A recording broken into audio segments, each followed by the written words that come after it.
सीमा, आज सोती रहोगी क्या? ऑफिस नहीं जाना क्या? जल्दी से उठो वरना तुम्हारे साथ साथ हम सब लेट हो जाएंगे।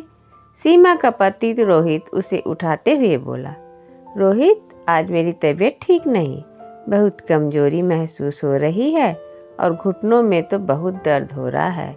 आज ऑफिस की छुट्टी कर डॉक्टर के पास जाने की सोच रही हूँ। अरे, तुमने मुझे पहले क्यों नहीं बताया? अच्छा, ऐसा करो, तुम अपॉइंटमेंट ले लेना, मैं ऑफिस से जल्दी तुम्हारे साथ चलूँगा। सीमा ने सहमति में सिर हिला दिया। शाम को वह रोहित के साथ डॉक्टर के पास पहुंची। डॉक्टर ने चेकअप व एक्सरे करने के बाद बताया कि घुटने की हड्डियों में हल्का सा गैप आ गया है। फिर उन्होंने सीमा से पूछा, तुम दूध कितनी बार पीती हो? सीमा के जवाब देने से पहले ही उसका पति रोहित बोला, डॉक्टर, यह दूध पीती ही नहीं है।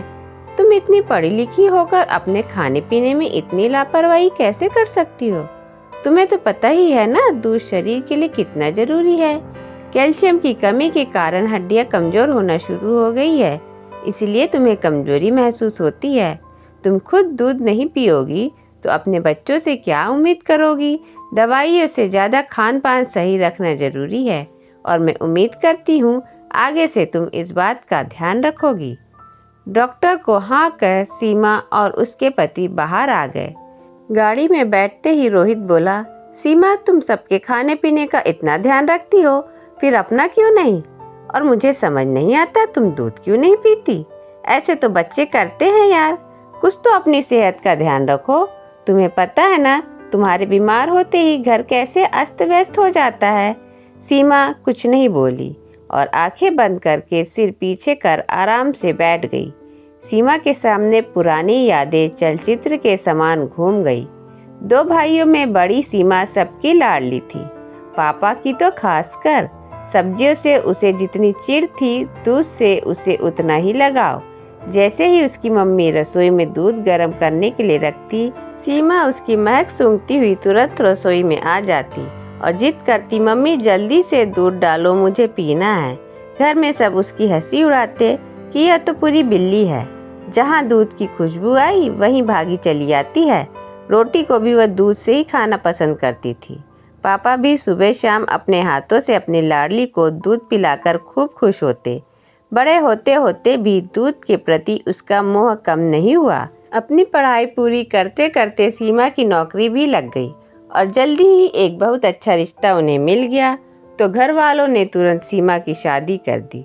सीमा की ससुराल भरी पूरी थी। सास के अलावा 2 जेठ जेठानी भी थी। रोहित ने पहले ही दिन सीमा को समझाते हुए कहा, देखो सीमा, तुम एकल परिवार में रही हो और यहाँ संयुक्त परिवार है। हमारे तुम्हारे रहन सहन में भी अंतर होगा, लेकिन मैं आशा करता हूँ कि तुम जल्द ही परिवार में घुल मिल जाओगी और यहाँ के तौर तरीकों व रिश्तों को दिल से निभाने की कोशिश करोगी। सीमा ने भी सहमति जताते हुए कहा, रोहित, मैं अपनी तरफ से पूरी कोशिश करूँगी, लेकिन मैं भी चाहती हूँ कि परिवार वाले भी मेरी भावनाओं को समझे व सम्मान दें।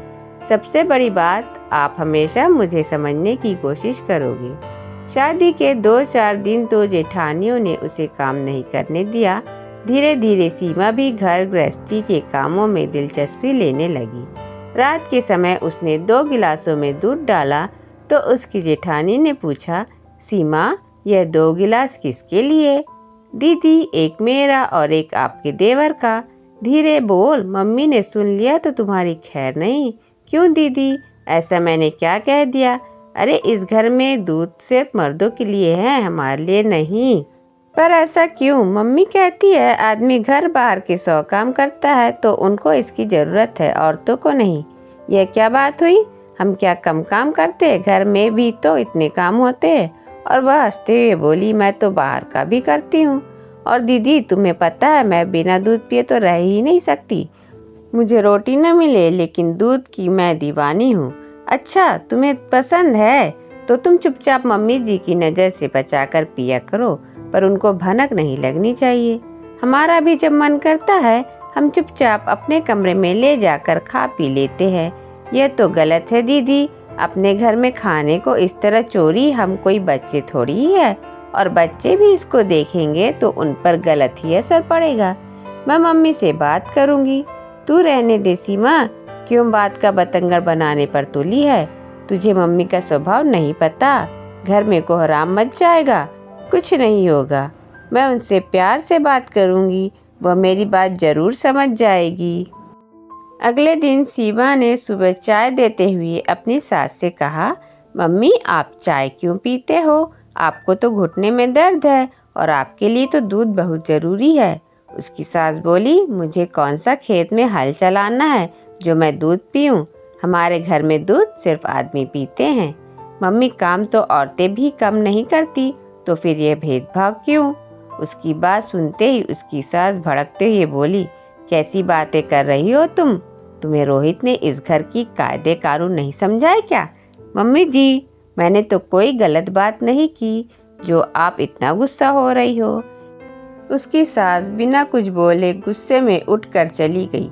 रात को रोहित ने सीमा से कहा, सीमा मैंने तुम्हें पहले ही बताया था, हर घर के कुछ कायदे होते हैं। आज जो तुमने किया क्या वह सही था? रोहित मेरी नज़र में बिल्कुल भी गलत नहीं था। क्या आदमी औरत के खान पान में फ़र्क होना चाहिए? नहीं होना चाहिए, लेकिन तुम्हें इस तरह मम्मी के मुंह नहीं लगना चाहिए था। दोनों भाभियाँ भी तो इतने सालों से इस घर में उनके कहे अनुसार रह रही है ना। माँ घर की बड़ी है, अगर तुम उनकी कुछ बातें मान लोगी तो छोटी नहीं हो जाओगी। हाँ, तुम्हें दूध बहुत पसंद है तो तुम मेरे हिस्से का दूध पी लिया करो, मुझे कोई परेशानी नहीं। घर में शांति रहनी चाहिए। ये क्या बात हुई रोहित? बात तो वही की वही रही। तो तुम क्या चाहती हो, मैं माँ से जाकर इस बात के लिए लड़ूं? लोग सुनेंगे तो हंसेंगे कि लड़े भी तो दूध पर। रोहित का नज़रिया सुन सीमा को बहुत दुख हुआ। उसने बात आगे बढ़ाना उचित न समझा। कुछ सालों बाद रोहित का ट्रांसफ़र हो गया और सीमा भी उसके साथ ही चली गई। जिंदगी की पटरी सही से चल रही थी, अब खाने पीने पर कोई रोक टोक नहीं थी।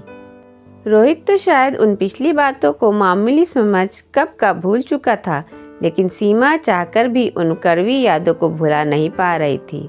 उन बातों ने उसके स्वाभिमान को ऐसी चोट पहुंचाई कि जब भी वह दूध को मुंह लगाती, उसका मन उन कड़वी यादों को सोच कसैला हो जाता। उन कड़वी यादों से छुटकारा पाने के लिए उसने दूध पीना ही छोड़ दिया। इस स्टोरी का उद्देश्य सिर्फ इतना ही है, हम औरतों का खाने पीने पर उतना ही हक है जितना मर्दों का है। आपको ये कहानी कैसी लगी दोस्तों, कमेंट बॉक्स में ज़रूर बताइए। पसंद आई हो तो लाइक शेयर कीजिए और चैनल को सब्सक्राइब कीजिए।